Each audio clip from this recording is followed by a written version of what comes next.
Are there companies that are able to test interleukins and endorphins? There are a variety of companies. I use a certain company to look at interleukins and interferons for specific infections, like for Lyme disease and co-infections and long COVID. You can look at inflammatory, just like what Sebastian said. You can look at what's upregulated or downregulated for many, many different receptors. But it's very expensive. The assays are not 100%. And I mean, I am a data junkie. Like I'm sure everybody is here talking about this. I can't 100% tell that patient that I'm going to be able to use that result and use all of the compounds that translate to treating that to help them.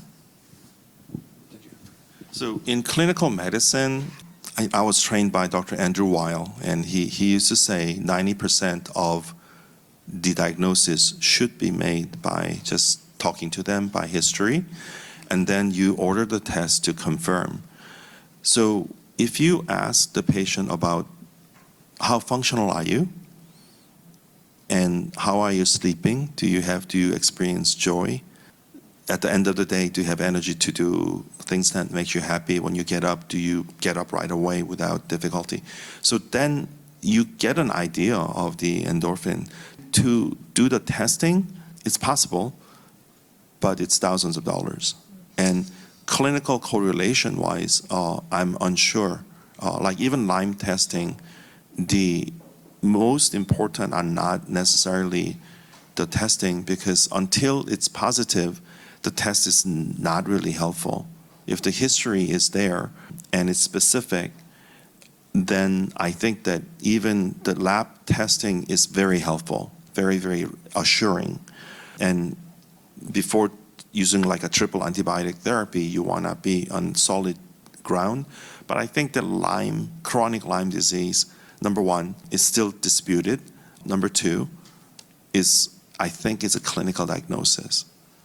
So is endorphin deficiency, I think, is a clinical diagnosis.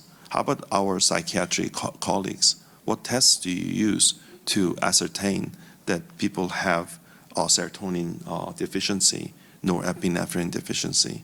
You don't. I mean, you can. I mean, there are tests that can measure that. But again, just because we can test a lot more than we can correlate. And so I think that in functional medicine, especially, I can test a lot. Well, should I test a lot? That's a different question. This is going to be the financial side of it. From the patient side, a lot of the testing, like as you mentioned, it's not ready for prime time. And it's like DVD player, or what is it? Not DVD players. CDs. Like everyone wanted a CD player when they first came out, but there were thousands of dollars.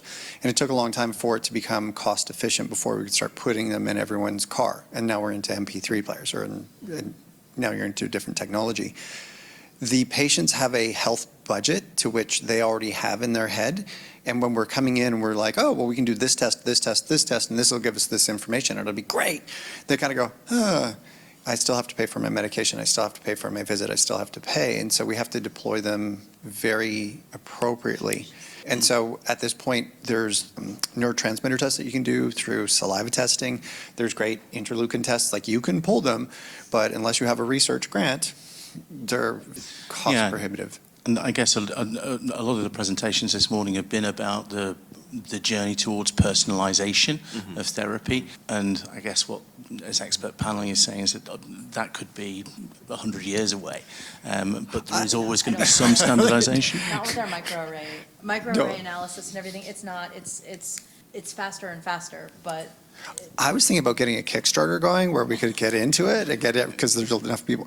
No, but we see this with different tools and the technology catching up much, much faster than anticipated. It's not hundreds of years. Like blood glucose monitoring used to be kind of a very difficult thing, and now we've got like you can do constant blood glucose, which was unheard of 20 years ago. Is now like you can walk into a pharmacy and pick one up. If you're in Canada, they give them away. But I think that, as I mentioned earlier, some of the best monitoring tools that we have is patient response. And you can have different tools that have different criteria. So.